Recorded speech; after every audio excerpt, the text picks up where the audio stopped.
மனதொரு வாப்பானை தேடிக்கொண்டு புனித மகள் தாசி மகள் தொடர்ந்தாலே வேதியன் பெண் அவன் பிறகாலே தேடி வருகிறான். அவன் எங்க போறான்னு தெரியாம பரதேசம் போறான். செப்பிடத்து நடனமிடம் சிறு தாசி தெருகிடந்து சரிம்மா வெள்ளாளர் தெருகிடந்து வேதியர் தெருகிடந்து ஆமா ஒவ்வொரு தெருவா தேடி அலைகிறான். சரி வேதியனை காணவே இல்லை. ஆமா கிடக்க அப்ப இததான் போயிருக்காரு அப்படின்னு சொல்லி அப்படியே வந்தா பாருங்க. சரி கடும் நடையாய் தான் நடந்து கண்டு கொண்டாள் வேதியனை. காட்டுக்குள் வரும்போது தூரத்துல வேதியன் போறத இந்த லட்சுமி பாக்குறா. பார்த்த பிறதான் இவளுக்கு உயிரே வருது. என்ன இடத்துல நீ ஒரு சத்தம் போடுறா. ஏ அத்தா ஏ அத்தா ஏ அத்தா ஏ அத்தா நீ என்ன பண்ணிட்டு இருக்கியா அத்தா? சத்தம் போட்டா பாருங்க. போன வேதியன் அங்க திரும்பி பாக்குறான். ஏ அத்தா ஏ அத்தா லட்சுமி அங்க நிக்கிறா. உங்க அத்தான பாக்குறாரு. என்னன்னு கேளு. ஏத்தா இப்படி நின்னு சிரிச்சிட்டு நிக்கிற அத்தா? வேலவன் பார்த்தவன் நினைக்கிறான் தாய்க்கிழவி அவ்வளவு நேரம் பேசும்போது வீட்டுக்குள்ள இருந்துகிட்டு வெளியே வந்து ஒரு வார்த்தை நீ ஏமா அப்படி பேசுறான்னு கேட்கல. இப்ப அத்தா ஆடி ஈட்டி விழுவா அப்படின்னு வேகமா நடக்க ஆரம்பிக்கிற. பார்த்த லட்சுமி ஓடி போய் வேலவனை முன்மறித்தாள்.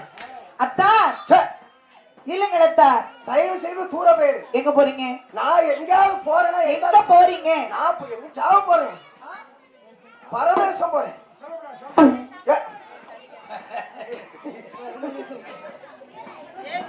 பாரு என்னடி பயனடி எடிங்க வா. இல்ல முதல்ல எங்கெல்லாம் போறீங்கன்னு சொல்லுங்க. உங்க அம்மா என் விராட்டிய மட்டும்தான் அவுக்கல அப்பளத்தையும் பிடிக்கிட்டு விட்டுட்டா. நான் வீட்டுல எவ்வளவு அழகா இருந்தேன். என் பொண்டாட்டி காலத்துல நடக்க தாலிய தரமுண்டேன்னா நான் அத்துட்டு வந்து கொடுத்தேன். தாலியை மட்டுமா அத்தேன்? காதல கிடக்க கம்மல் எல்லாத்தையும் அத்து கொண்டு கொடுத்தனே. அத்தா அத்தான்னு சொன்னிய உங்க அம்மைக்கு ஒரு சாவு வராது.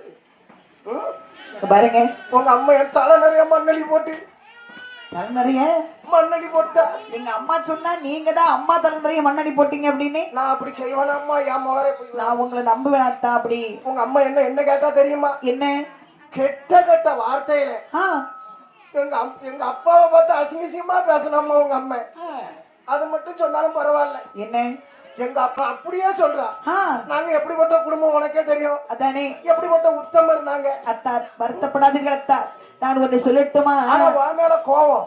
வீட்டுக்குள்ள இருந்துக்கிட்டா அவளத்தையும் கேட்டுக்கிட்டு வெளியே வராம இருந்திருக்கா. என்னானா கள்ளி மோளை. நான் வீட்டுக்குள்ள இருந்தேன்னு யார் சொன்னது? உங்க அம்மா தான் சொன்னா உள்ள இருக்கா வெளியே வர மாட்டா. வேற யாரு கூட பண்ணையாரு கூட ஒண்ணு அட்வான்ஸ் பேசி வச்சிருந்தா. வாயில குட்டி வெளி போடு. அத்தா அம்மா தான் சொன்னான்னு யோ சொல்றத கொஞ்சம் கேளுயா. சொல்லு சொல்லு பிரஷர் ஆகாத சொல்லு சொல்லு. அத்தா நேத்து சத்தியமா நான் வீட்லயே இல்ல தெரியுமா? உங்க அம்மா எவ்வளவு அசிங்க அசிங்கமான வார்த்தை பேசி நான் வேற ஊருக்கு நாட்டியத்திற்கு சென்று விட்டேன் அத்தா. சத்தியமா சொல்லு. விடிய விடிய நாட்டியம் ஆடி விட்டு அண்ணனாகி நட்டுவரை உட்கார வச்சுட்டு உங்களை பாக்குறதுக்கு நான் ஓடோடி வந்திருக்கிறேன். நீங்க என்ன என்னலாமோ பேசுறீங்களே அத்தா. நகை எல்லாம் போட்டு வந்திருக்கியா? அவ்வளவு நகை கழுத்துல நீங்க கொடுத்த நகை அவ்வளவு கழுத்துல போட்டு நான் கொடுத்ததெல்லாம் போட்டு இருக்கியா? ஆமா நான் பாத்துக்கிறேன். நீ ஆனா உங்க அம்மா என்ன செத்தவனே வேதியன்னு சொன்னாலே. அத்தானே நான் ஒண்ணு சொல்லட்டுமா? இடிதமுள்ளோர் புத்தி உள்ளோர் புத்தி கிளவி வார்த்தை ஏற்பார்களோ மற்றவரே உம்மை விட்டு உம்மை விட்டு உம்மை விட்டு உம்மை விட்டு மரத்திருக்கே மாட்டேனை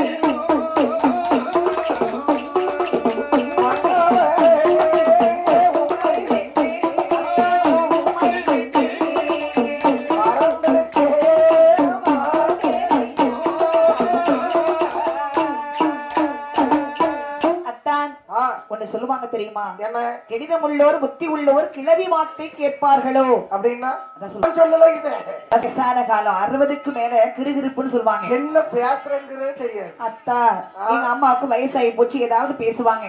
பண விஷயத்துல மட்டும் கரெக்டா இருக்கா உங்க அம்மா? ஆமா முதல்ல எதுவுமே கேட்காத அவர் நல்ல மனசு அவரை கஷ்டப்படுத்தாதுன்னு சொன்னா இப்ப இப்படி புத்தி மாறி பேசிட்டு இருக்க. நேரத்துக்கு ஒரு புத்தி வருது. ரூபா உங்க அம்மா ரூபா வாங்குறதுல மட்டும் ஒன்னா நம்பர். சரி இருக்கட்டும். எங்க அம்மாவை விடுங்க. நீங்க என்ன விட்டுட்டு எப்படி இப்படி வரலாம்? நீதான் என்ன பிடிக்கலன்னு சொல்லிட்டான்னு சொன்னப்பா. நானா நான் கோயிலுக்கு போக முடியாது, ஊருக்காரவங்க எல்லாரும் சேர்ந்து கொண்டு போடுவான். நான் உங்களை என்னைக்காவது பிடிக்கலன்னு சொல்லி இருக்கிறேன். உங்க அம்மா சொன்னால. அம்மா சொன்னாக்கி நீங்க அதை கேட்பீங்களா? சரி, இப்ப என்ன உனக்கு நல்லா பிடிக்குமா? அத்தா, உண்மை ஒரு நாள் கூட விட்டு விட்டு என்னால் இந்த உலகத்தில் உயிரோடு வாழ முடியாது அத்தா. இனிமேல் நம்ம தாமதிக்க கூடாது. ரெஜிஸ்டர் என்ன மேரேஜ் இருந்தாலும் உங்களோடு ரெஜிஸ்ட்ரேஷன் பண்ணிடணும். இருந்தாலும் உங்கள் நீங்க செத்தவரை நான் உடனே போயிருவேன். அப்போது பார்த்தானே இந்த வேலவன் அப்படியே முகத்தை எட்டி பாக்குறான். இந்த விடிய விடிய தூங்காம இருக்கிற முகம் அழகா தெரியும் பார்த்திருக்கீங்க. அதே மாதிரி இவன் நாட்டியத்தை முடிச்சுட்டு அப்படியே வந்தது இவன் கண்ணுக்கு தெரியுது. உடனே அப்படி மனசு மாறுது. உடனே லட்சுமி சொன்னா, அத்தான் இவன் எங்க போனாலும் நம்ம 2 பேரும் ஒன்னாத்தான் போறோம். நம்ம அம்மையை பத்தி நம்ம பார்க்க வேண்டிய தேவையே கிடையாது. சரி அத்தா, விடிய விடிய ஆடி வந்தேனா எனக்கு நடக்க முடியல அத்தா, உங்களையே தேடி வந்திருக்கிறேன். பார்த்த லட்சுமி சொல்ற, அத்தா ஓடி வந்த சடவு ஆடி வந்த சடவு எனக்கு காலெல்லாம் அழைக்கிறது அத்தா. நான் இருக்கிறேன், கவலைப்படாத. கொஞ்ச நேரம் ஏதாவது ஒரு நிழல்ல உட்கார்ந்து பேசி தகையாரி முடித்த பிறகு நம்ம எங்கேயாவது செல்லலாமே. இந்த கானகத்திலே அதோ தெரிகின்றது ஒரு கள்ளிமரம். ஆமா, அந்த கள்ளிமரத்திற்கு சென்று அதிலே தகையாரி விடலாம். அப்படி என்று லட்சுமி வந்து வேலவனானவனும் அழகான ஒரு கள்ளிமரம் ஒட்டுக்கு வருகின்றார்கள். அங்க வந்து என்ன செய்யறாங்க பாரு, கள்ளிமர இனலதிலே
இரண்டு பேரும் வந்து அழகா உட்கார்றாங்க. அத்தா, உங்க மடிக்குள்ள எப்பவும் வெத்தலை பாக்க வச்சிருப்பீங்களே? என் மாயெல்லாம் நம்ம நம்மன்னு வருது, கொஞ்சம் வெத்தலையில பாக்கு வச்சு சுண்ணாம்பு வச்சு கொடுங்களே அத்தா. உனக்கு இல்லாத அப்படி அந்த வெத்திலையும் திண்டு திண்டு விடைய விட்டு விளையாடி அமர்ந்திருக்கும் போது இவன் ஓடி இவனை தேடி வந்த பாத்தீங்களா? இவனுக்கு விடிய விடிய தூங்க வேற செய்யல. ஆமா, ராத்திரி பொதுவாக தூங்காம முழிச்சிருந்தோம்னா ஒரு நேரம் கூடயே உட்கார்ந்து இருந்து முழிச்சிருந்து பார்க்க முடியல. எல்லாம் சரிஞ்சாச்சு, கப்பல் கவுந்துச்சு. இல்ல, அதாவது அம்மா சொல்லி இருக்கிற என் கோட்டையில வந்து காலை நீட்டி படுத்து தூங்கிருங்க, அப்பதான் அருள் கொடுப்பேன் அப்படின்னு. ஐயா, அப்ப நானும் மேடையில பார்த்துக்கிறேன் தூங்கி இருப்பேன், அம்மா அருள் தந்திருப்பாங்க. சம்பளம் வேணும் தான் உட்கார்ந்துரு, ஏன்டானா படுத்து தூங்க ஒரு பிரச்சனை இல்ல. எங்க கொடாடிக்கு எங்க தாத்தா இருக்கவும் நாங்க தூக்கி உட்கார வச்சு பாட்டை படிச்சுக்கிட்டே இருப்போம். தாத்தா நல்லா அடிப்பாங்க பாருங்க, தாத்தா முடிச்சுட்டு. ஆகையினால் அங்க என்ன பாருங்க, அப்படியே இவளுக்கு சடமா இருக்குது, இருக்க முடியல, தூக்க கிறக்கும். உடனே சொன்னா, அத்தா எனக்கு தூக்கமா வருதத்தா, நான் என்ன செய்யட்டு? உங்க தொடையில நான் தலை வச்சு படுக்கட்டுமா? தலை வச்சு படுக்க முடியாது. 7 ஏக்கருக்கு இருக்கு, தலை மட்டும் வைக்காத, உடம்பே படி சரிஞ்சு படுத்தாங்க. ஆனா ஒண்ணே, நான் நாட்டி மாடி முடித்து விட்டு வந்த உடனே எங்க அம்மா ஒரு பழக்கம் படைக்க வச்சிருக்காங்க. உங்க அம்மா என்ன பண்ணா? நல்ல வெண்ணி போட்டு தருவாங்க, நல்லா குளிப்பேன். காட்டுக்குள்ள நான் வெண்ணிக்கு எங்கம்மா போவேன்? நீங்க வெண்ணி எல்லாம் போட வேண்டாம், குளிச்சு முடிச்ச உடனே ஈரத்தலையோட படுப்பேனா எங்க அம்மா எனக்கு அழகா தலையை வரடி பேன் பாப்பாங்க. ஆமா, அப்படி பாத்து பார்த்தாலே எங்க அப்பாட்ட இருந்தா 7 ஏக்கர் நிலத்தை எழுதி வாங்கியிருக்கா. பேன் பார்த்தா பாக்குறவங்களுக்கும் தூக்கம் வரும், தலையை கொடுத்துட்டு இருக்கவங்களுக்கும் நல்லா தூக்கம் வரும். ஆனா இப்ப எல்லாருக்கும் இந்த செல்ல பார்த்து பார்த்து பார்த்து ஒரு பேன் பாக்குறது கண்டு தெரிய மாட்டாங்க. ஆனா இப்ப நிறைய பேர் பாருங்க, அந்த நாளையில செல்லு கிடையாது, அதனால கூட்டமா ராத்திரி ஒரு 10 மணி வரை இருந்து பேசிட்டு 10:30க்குலாம் தூங்கிடுவாங்க. மொபைல் வந்துச்சு பாரு, எல்லாம் போச்சு. அத்தா, இப்ப நீங்க என்ன பண்றீங்கன்னா, நான் படுத்து தூங்க போறேன், எனக்கு நீங்க பேன் பார்க்கணும். பேன் பார்த்தாதான் எனக்கு நல்ல தூக்கம் வரும். நான் நல்லா பாப்பேன் பேனு. அப்படி என்று லட்சுமி தன்னுடைய கணவனாகவே வேதியனை நம்பினாள். அவனுடைய துடையில் தலை சாய்ந்து படுத்தார். சரி, படுத்தா பாருங்க, இவன் அழகா தலை வருடி கொடுக்கிறான். எப்படி பாருங்க, பிச்சி பூவ தலை விரித்து தலை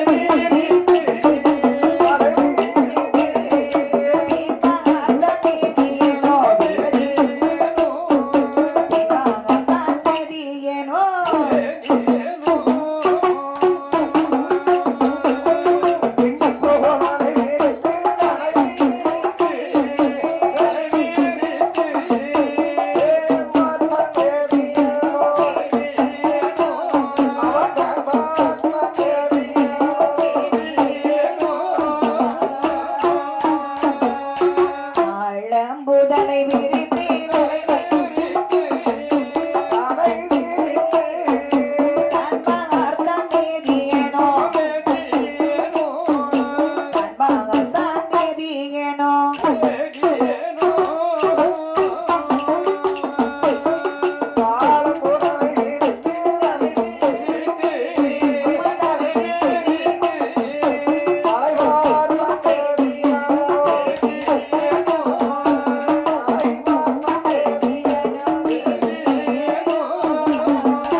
வேதியன் தாளம்பு தனை விரித்து தலை பார்த்தான் வேதியன். அப்படியே தலை வருடி கொடுத்தா பாருங்க, அவன் துடைகளை அசந்து தூங்கிட்டான் இந்த லட்சுமி. இவன் என்ன பண்றா பாருங்க, தன்னுடைய கணவனாகவே அவனை நம்பினாள். அவன் துடைகளை தலை சாய்ந்து படுத்தவள் அயர்ந்து தூங்கி விட்டார். நாம இருந்தாலும் பாருங்க, இப்ப பஸ்ல தான் விடிய விடிய பாட்டு படிச்சுட்டு பஸ்ல போயிட்டு இருக்கோம். ஆமா, அடுத்த ஆள் பக்கத்துல இருந்தாங்க வச்சுக்கீங்க, கொஞ்சம் தூக்கம் வராது. அதே இது நம்ம அண்ணனோ தம்பியோ புருஷனோ அப்பாவோ யாராவது பக்கத்துல இருந்தாங்கன்னு வச்சுக்கீங்க, அப்படி ஒரு தூக்கம் வரும். ஏன்னா பக்கத்துல நம்ம வீட்டுல உள்ள ஆள் தானே இருக்கு. அதே மாதிரி பஸ்ல போகும்போதும் பாருங்க, 50,000 ரூபாய் இருக்க ஆளுக்கு தூக்கம் வராது, 5 ரூபா வச்சிருக்கவன் நிம்மதியா தூங்கிட்டு போயிட்டு இருப்பான். இதுல இருந்து என்ன தீர்மானம்னா, பணம் இருக்கிற இடத்துல தூக்கம் இருக்காது. 50,000 ரூபாய் பையில வச்சுட்டு பஸ்ல போகும்போது எவனை பார்த்தாலும் திருட மாதிரியே தெரியும். அப்ப இதை முழிச்சிருக்கவையெல்லாம் பணம் வச்சிருக்காங்க, தூங்குறவையெல்லாம் பணம் வைக்கலங்கிறா. சொல்ல முடியாது, இருக்கலாம். இந்த 50,000 ரூபாய் வச்சிருக்கவன் யாரை பார்த்தாலும் திருட மாதிரி இருப்பான். கண்ட்ரைட்டர் வந்து எந்த ஊருக்கு போனோம்னு கேட்பாரு. நான் எங்க போனா உங்களுக்கு என்ன, நீங்க என் ரூபாய பாத்துக்கிட்டு இப்ப பேசிட்டு இருக்கீங்கன்ட்டு அப்படின்னு இவன் பேசுவான். 5 ரூபா வச்சிருக்கேன் அப்படி இல்ல, பாட்டுக்கு பை கூட கிடந்தா என்ன கிடக்கலாம் என்ன, நிம்மதியான தூக்கமா இருக்கும். அப்போ இவன் தன்னுடைய கணவனா நினைச்சா பாத்தீங்களா, வேலவன் மடியிலேயே லட்சுமியானவள் அசந்து தூங்குகிறாள். நல்ல தூக்கம். தூங்கக்கூடிய சமயம் என்ன நடக்கிறது பாருங்க. நடக்கின்றது. எத்திரையை நானே நெஞ்சரிலே வைரம் கொண்டார், பச்சிலையில் மறந்து வந்த பள்ளி மாறி மகளல்லவோ, 6 லட்சம் பொன்னுடைமை, 6 லட்சம் பொன்னுடைமை அடைக்கலமாய் வைத்திருக்க, 6 லட்சம் பொன்னுடைமை 6 லட்சம் பொன்னுடைமை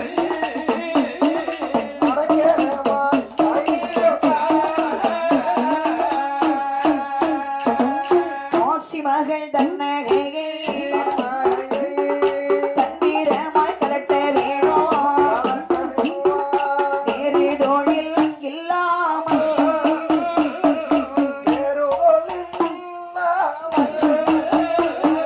வீட்டில் இருந்துண்டிடலாம்.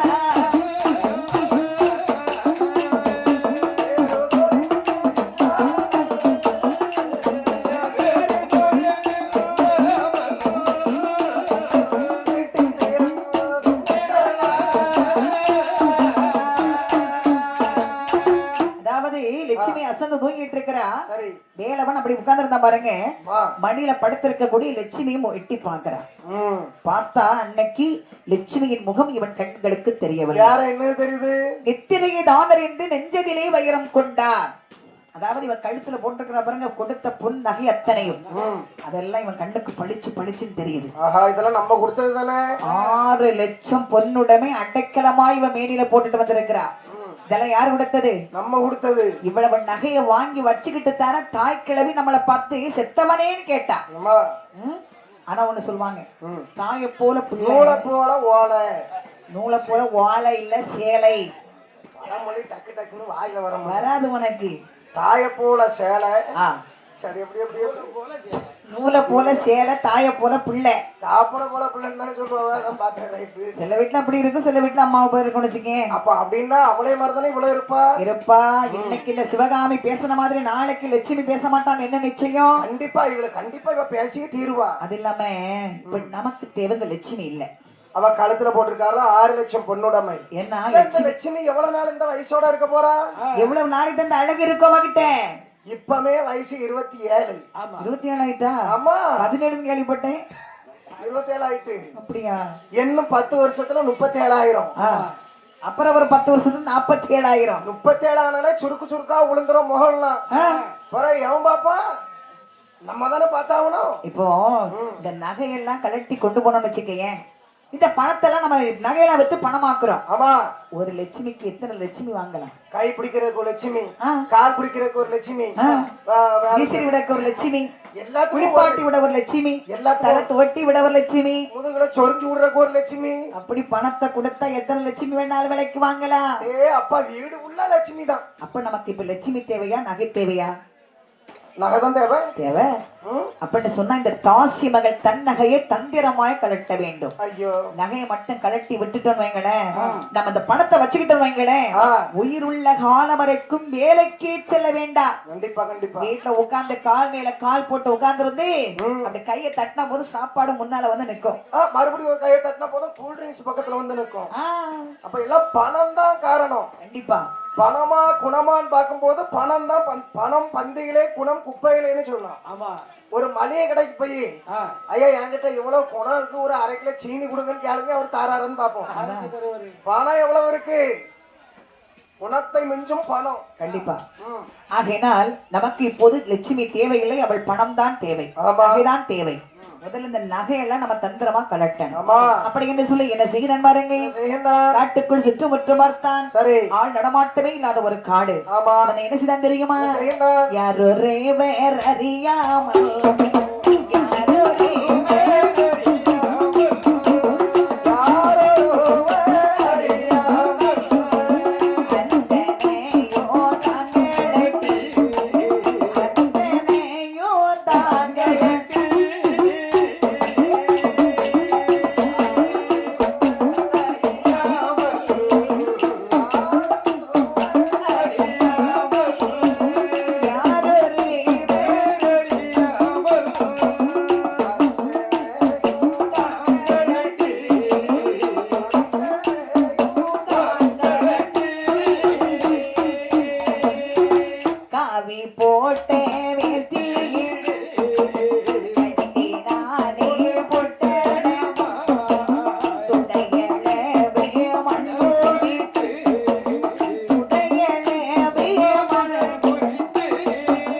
வேற அறியாமல் ஒவ்வொரு நகையா கலட்டுறா. எல்லாத்தையும் கலட்டும் போது படுத்து தூங்குனால ஒரு காவி போட்ட வேஷ்டி, துண்டு வேஷ்டி விரிக்கிறான். அதுல கலட்டி ஒன்னொன்னா வைக்கிறான். காதுல கிடந்த கம்மல், சரி, கையில கிடந்த வளையல், மோதிரங்கள், கழுத்துல கிடந்த முத்து மாலை, மோகன மாலை, காசு மாலை எல்லாம் கலட்டி அதுல வைக்கிறான். சரி. மூக்குல கிடந்த மூக்குத்திய வர செண்டால விட்டு வைக்கல. பொம்பளைக்கு இந்த தூக்கம் தேவையா? ஏன் மூக்குல இருக்க மூக்குத்திய கலட்டுறானா அப்ப மாதிரி எழுமாண்டாமா? அதாவது விடிய விடிய தூங்காம நாளைக்கெல்லாம் நான் போய் வீட்டுல போய் படுத்தேன்னு வையேன், கடலையே பொங்கி வந்து வீட்டை முக்கிட்டு போனாலும் எனக்கு தெரியாது. பெட்ரூம் பூட்டினதுதான். வீட்டுக்கார் வந்து கதவை தட்டினாலும் திறக்கிறதெல்லாம் கிடையாது. எப்ப அவர் வீட்டுக்கார்ட்ட ஒரு சாவி உண்டு, அதை வச்சு அவர் திறந்துக்கிடுவாரு. அதுக்கு தனியா ஸ்பேர் சாவி கொடுத்து வச்சிருக்கீங்களா? ஆமா. எங்க வீட்டுல எல்லாம் அப்படி இல்ல. நான் பாட்டுக்கு போயிட்டு வந்துட்டேன்னா நான் போன உடனே கதவை திறந்து விட்டுருவாங்க. காட்டியான வருது நீ போன உடனே தட்டுல போன உடனே அரை மசாலா குழம்பு ரெடியா இருக்கும். சரி, சாப்பிட்டு படுத்துட்டேன்னா எங்க அம்மா யாருமே அரை மசாலா குழம்பு குழந்தை பத்தியில தானே கொடுப்பா, உனக்கு எதுக்கு தர? நான் புள்ள பத்திருக்கேன். ஏய், உடம்புக்கு நல்லதும்மா, அது வாரத்துல ஒரு நாள் சாப்பிடணும். அப்படியா? நான் குழந்தை பத்தவங்களுக்கு தான் கொடுப்பாங்கன்னு கேள்விப்பட்டிருக்கேன். எல்லாரும் சாப்பிடணும். யாராவது வந்து எழுப்பிட்டாவன்னா என் வாயில இருந்து வார வார்த்தையும் அப்படித்தானே இருக்கும். அதனால யாருமே என்ன எழுப்ப மாட்டாரு. நானா எப்ப முழிக்கிறேனோ அது சாமத்திலயும் முழிப்பேன், எப்பனாலும் மயக்கம் தெரியல எனக்கு. அதனால தூக்கம் ராத்திரி நம்ம தொழில் பண்ணிட்டு போனா நம்ம ஒண்ணும் இந்த கணித புலவர்கள் மேலக்காரவங்க எல்லாருமே அப்படிதானே. இரவு தூக்கத்தை இப்ப ஒரு நாள் ராத்திரி கோயில் கூட முடிச்சிருந்து நாளைக்கு பாரு யாரும் எழும்ப முடியாது. அப்போது இது வேதி நான் அத்தனை நகையும் கலட்டுறான், பொட்டனமா கெட்டுறான். கெட்டிட்டு என்ன செய்யறான் பாருங்க, மெதுவா எழும்பணும். தொண்டைகளை அவ தலை வச்சு படுத்திருக்கிறான். எப்படி எழும்புறதுன்னு சொல்லி பக்கத்துல துடையளவு மண்ணை குவிக்கிறான். சரி சமமா ஒரு மண்ணை குவிச்சுட்டான். மண்ணை குவித்து தாசி மகள் தலை அப்படி தந்திரமா தூக்கி அதுல வைக்கிறான். வச்சுட்டு மெதுவா எழும்புனா நகை பொட்டணத்தோடு 2 அடி எடுத்து வைக்கிறான்.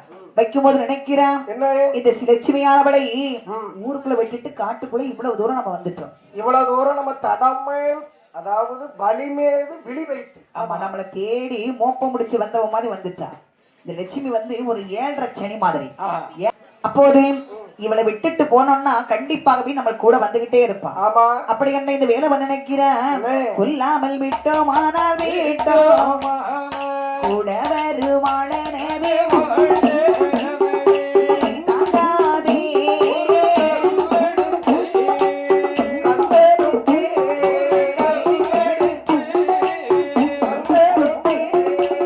தலைவனே தங்கோ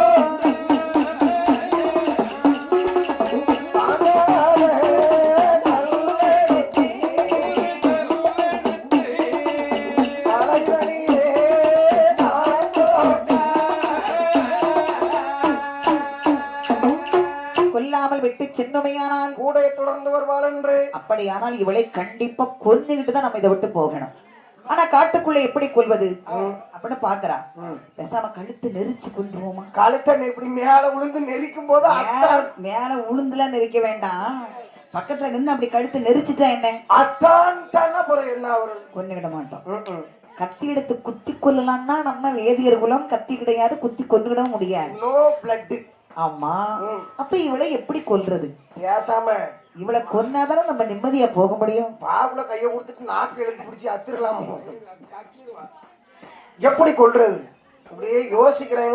திருட்டு புத்தி பாருங்க. இவன் கோயில்ல திருடனே வந்தானே, அந்த புத்தி வேலையே இல்ல. அப்படி என்று இவளை என்ன செய்வது? அந்த மறுக்கக்கூடிய சமயம் அங்கே காட்டுக்குள்ள ஒரு பெரிய கல்லு, தாங்காத ஒரு படலை கல்லு. அந்த கல்லை தூக்கி கொண்டு வந்தான்.